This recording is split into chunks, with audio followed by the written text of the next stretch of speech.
On passe à notre page culture avec cette nouvelle création à l'opéra Bastille de Paris. C'est toujours un événement, surtout que Siddhartha est signé Angelin Prejlocage. Bonjour. Bonjour. Alors, merci beaucoup d'être avec nous. Alors, Siddhartha, pour être assez court, c'est en fait, c'était ce prince qui devint Bouddha. Et donc, vous nous retracez, vous nous racontez cette histoire par la danse. Alors, la première, c'était jeudi. Oui. Alors, avec vous, on sait qu'on ne doit pas s'attendre à une version Bollywood, mais là, vous avez fait fort quand même, parce que le premier tableau, en fait, sont des motards, des danseurs motards, habillés tout en noir, dans une version très, très épurée. On a aussi le sentiment que ça détonne à l'Opéra Bastille, non ? En tout cas, l'idée, c'était de faire un Siddhartha qui soit intemporel, qui soit pas rattaché à une période de l'histoire et que ce soit pas trop Bollywood non plus, et que ce soit vraiment une œuvre contemporaine. Alors évidemment, je suis entouré de Claude Lévesque qui a fait les décors, Bruno Mantovani la musique, et donc c'est vrai que ça donne évidemment à tout ça un caractère qui n'est pas du tout indianisant, si je puis dire. Oui. Mais c'est une création totale, oui, vous venez de le dire, en fait, même la musique, la chorégraphie, oui, vous êtes parti de rien, mais oui, presque. Tout a été créé entièrement à partir du livret, d'ailleurs, qui a été écrit par Eric Reinhardt, qui est un écrivain. Et donc on a élaboré, à partir de la vie réelle de Siddhartha Gautama, une sorte d'évocation assez libre quand même, qui permettent évidemment de créer un spectacle poétique autour de cette quête spirituelle de cet homme-là. Et c'est votre 4e création pour l'Opéra de Paris. Il vous donne carte blanche, parce que là encore, je le redis, mais c'est vrai que c'est surprenant. Là, on met les tutus aux orties, c'est parfois des scènes très explicite, pour ne pas dire plus. Ils vous disent OK, vous savez que vous pouvez aller jusqu'au bout. Oui, parce que Brigitte Lefebvre, elle me connaît, j'ai déjà fait effectivement 3 autres créations avec eux, plus ils ont repris certaines pièces de mon répertoire dans leur répertoire. Donc ils savent, évidemment, ils me connaissent. Donc, mais c'est peut-être pour ça aussi qu'ils font appel à moi. Ouais. Et pourquoi vous avez eu envie de parler, d'évoquer Siddhartha ?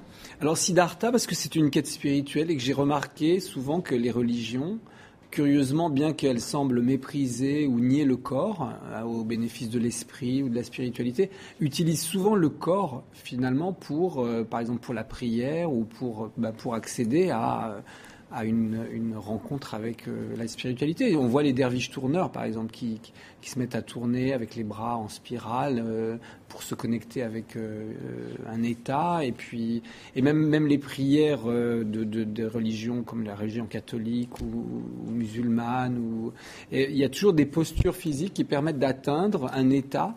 Donc c'est finalement pour la danse, prendre un sujet spirituel, c'est pas si incohérent. C'est ça. Oui, c'était pas la première fois dans vos œuvres. On va y revenir. Alors là, vous demandez à Aurélie Dupont, donc qui est vraiment une très très grande danseuse, une danseuse étoile comme Nicolas Leriche.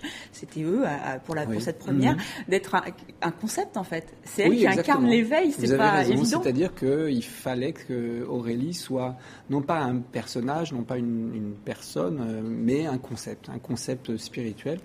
Donc elle est l'éveil, elle est ce personnage, enfin donc dans le ballet un personnage, mais dans l'épopée de Siddhartha, elle est un état que Siddhartha cherche à atteindre sans arrêt. Donc pendant le ballet, elle lui apparaît régulièrement, il essaye de l'atteindre, d'avoir accès à elle, et puis il a du mal, il n'y arrive pas, puis finalement, à la fin... Il y arrive. Donc on va justement regarder ce duo de danseurs magiques. Regardez.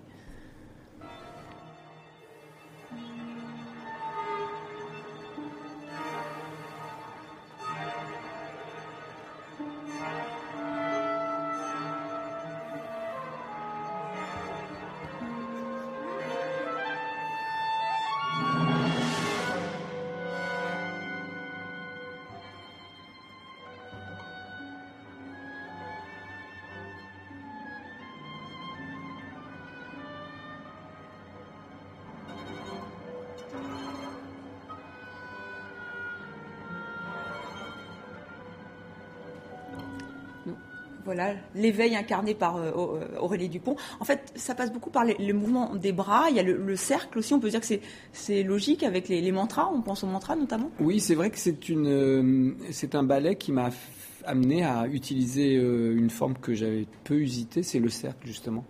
Et c'est marrant parce que finalement c'est relié à la thématique de la roue, de la réincarnation, vous savez, chez les oui, tout à fait, avec les mantras où ils dessinent les Tibétains. Donc, alors le cercle est arrivé dans ma composition chorégraphique d'une façon assez instinctive. J'ai pas réfléchi, mais c'est apparu, voilà.